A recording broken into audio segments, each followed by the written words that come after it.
Lembro con moi entrañable a semana, máis dunha semana, que pasamos en Barcelona, cando foi o primeiro encontro de movimentos de renovación pedagóxica, que Fingoi tamén participou, que foi aquel ministro Maraval, tan importante, o que pasa que foi cercenado porque la caverna española é mucha caverna, e aquelo era demasiado moderno.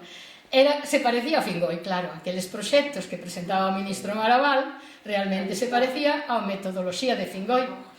E Carballo Calero viñera connosco, levábamolo como gran figura da renovación pedagóxica na Galiza. Entón recordo aquela semana, máis dunha semana, casi 10 días, como algo realmente interesantísimo e entrañable.